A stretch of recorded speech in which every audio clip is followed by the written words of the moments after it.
So much has been said in the aftermath of the Kyle Rittenhouse trial last week. And then over the weekend, there was that horrific incident in Waukesha, Wisconsin, where a man drove into a crowd. He had jumped bail. And even though he had jumped bail released on bond, the media wants us to believe that this guy who plowed into the crowd on Sunday at the Christmas parade, and by the way, many media outlets refer to it as a holiday parade. It was actually a Christmas parade by its own branding. The guy who drove into the crowd, the media wants us to know, according to police sources, had actually was fleeing the scene of another crime, of a knifing, and happened to drive into the crowd. Didn't know the parade was going on, and happened to drive that way, fleeing the police, and ran into the crowd. I have some thoughts on this. Let's just, for the sake of argument, let's presume the media is telling us the truth about the man in Wisconsin who drove into the crowd, killed 5 so far, 5 dead, 40 injured. Let's just take the news media at their word at first. Yes, let's just, for the sake of argument, take them at their word at first. That according to multiple media outlets from CNN on down, the man was actually fleeing a crime he committed, a knifing. A crime no one would have noticed or seen or heard about or really much cared about, and instead drove into a parade, a Christmas parade, killing 5, injuring 40. A crime that everybody will see. And let's just say, oops, my bad, took a wrong turn trying to get away from the police, and this is what happened. See, the problem here is that why should we believe the American media at this point? This is the problem we have arrived at in this country with stories like this, even if the media is true. And I don't know that they are, because they want to downplay this sort of stuff so much.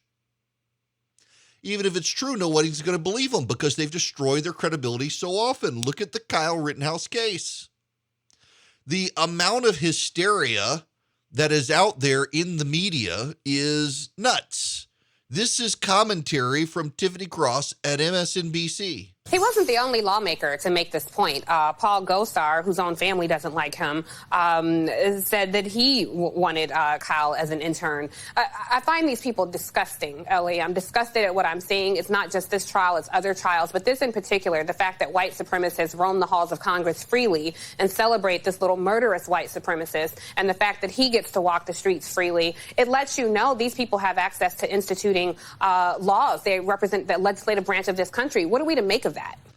A murderous white supremacist, she called Kyle Rittenhouse.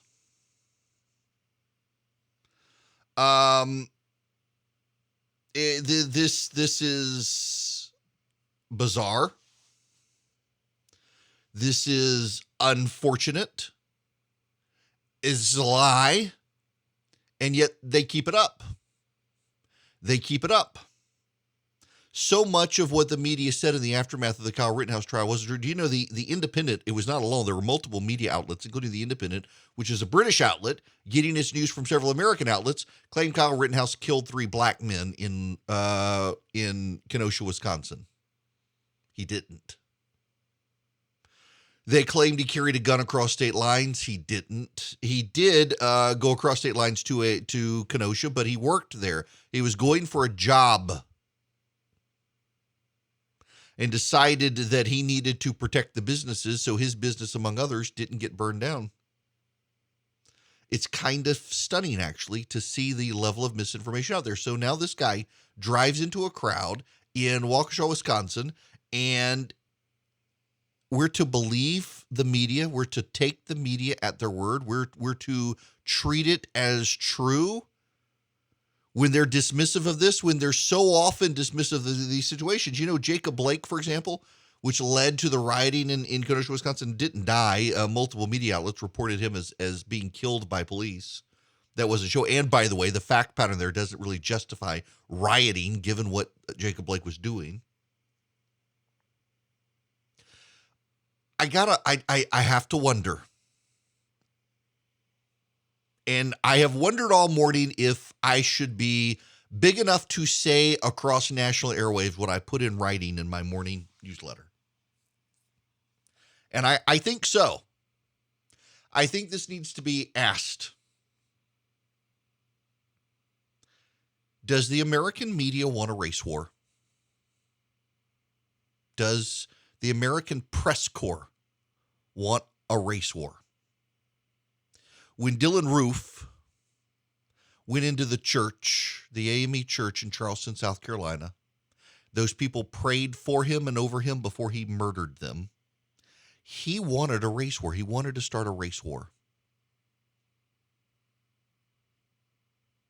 And it seems like a lot of the media, particularly those at MSNBC, really want to do a race war as well. They want to provoke others to violence. The amount of hysteria, the amount of things claimed on MSNBC in particular have been just unhinged. The amount of stuff they've said, they've let say. Now, I know there are people who believe this stuff, and that's the bad thing, is that so many people believe this stuff, and it simply isn't true. It's just not true. Listen to Maxine Waters on MSNBC. As you well know, a couple of courtroom cases have really grabbed national attention the last few weeks. Let's start with the thoughts on the acquittal of Kyle Rittenhouse. What goes through your mind?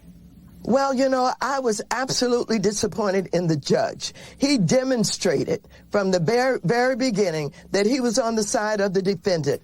The business of not letting the jury decide on the gun issue, whether or not he was too young to have had a gun, he took that unto himself. It was unusual for him to allow this defendant to be able to select who the final jurors were going to be. He was absolutely outrageous in the way that he conducted himself. And everybody saw that. He was the talk of the country, the way that he conducted himself. And he was brazen, he was bold, he was on the side of the defendant, and I don't think justice has been served. I want to play you this again and pause it, because you got to pay attention to this. You got to understand, this was on MSNBC. They let her say these things. They left it unchallenged. Let's walk back through this. As you well know, a couple of courtroom cases have really grabbed national attention the last few weeks. Let's start with the thoughts on the acquittal of Kyle Rittenhouse. What goes through your mind? Well, I was absolutely disappointed in the judge. He demonstrated from the very beginning that he was on the side of the defendant. Did you know that the judge refused Kyle Rittenhouse's request to move the trial to a change of venue? He insisted the trial stay in Kenosha, Wisconsin. Didn't honor the defense request. Did you know that the defense wanted to enter evidence about Joseph Rosenbaum, the child predator, child molester who was killed, and also about the other guy who was killed who also had criminal record? And the judge refused that. He refused multiple motions by Kyle Rittenhouse's lawyer, including mistrial motions. He refused motions to admit evidence. He refused to allow Kyle Rittenhouse's attorneys to probe the state of mind of police officers who they had said prior to the trial were glad he was there. Wouldn't let him go there with the trial. Really shut down multiple defense motions in the run-up to the trial. Also, you are to give the benefit of the doubt to the defendant in the American justice system. You're to give the benefit of the doubt to the defendant in the trial. That's part of criminal procedure there. The defendant gets all the benefits of the doubt.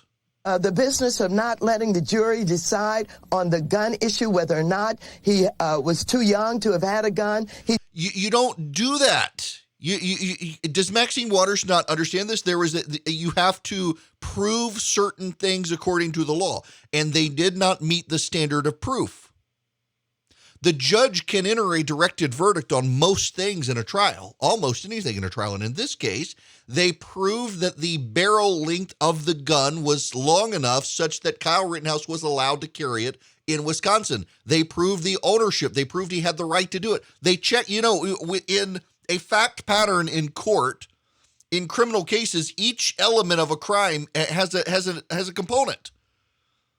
And they couldn't prove those things. So, of course, the judge threw out. The jury never had to get to the question of could he or could he not lawfully own the gun, because the prosecutor failed to meet the basic points to show he shouldn't have had it. Because the gun barrel length was the length that it was, and Kyle Rittenhouse had permission to use it, and he didn't bring it across state lines, it was not a crime. There was no doubt in anyone's mind it was a crime. The jury only has to has to consider a case when there are doubts as to the crime. There were no doubts as to the gun. You can disagree with him having the gun, but you need to understand this.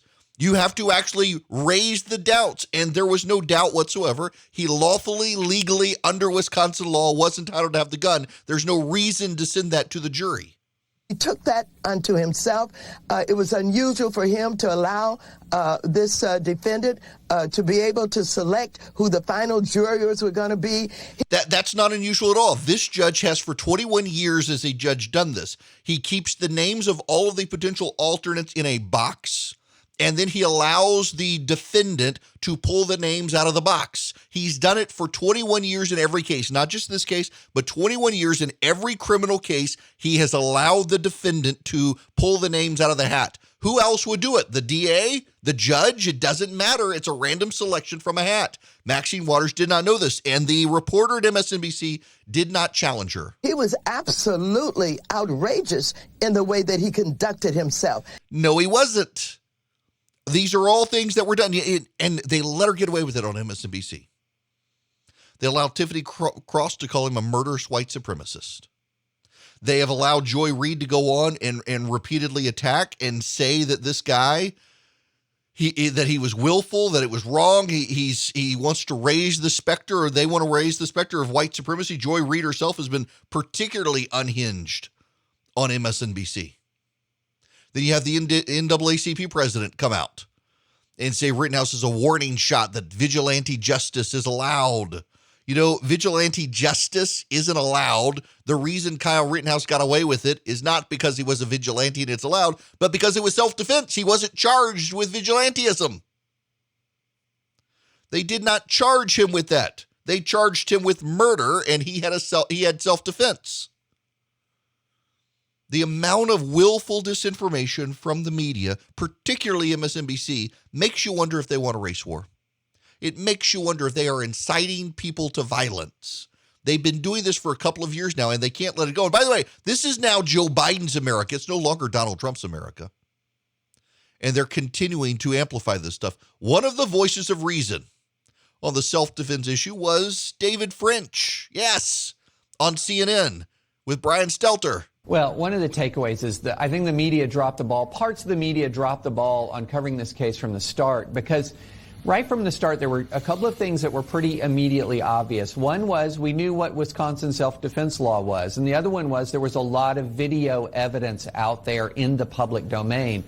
And what the video evidence showed was that Rittenhouse was being chased before he fired fatal shots, that he was knocked to the ground, he was attacked before he fired fatal shots.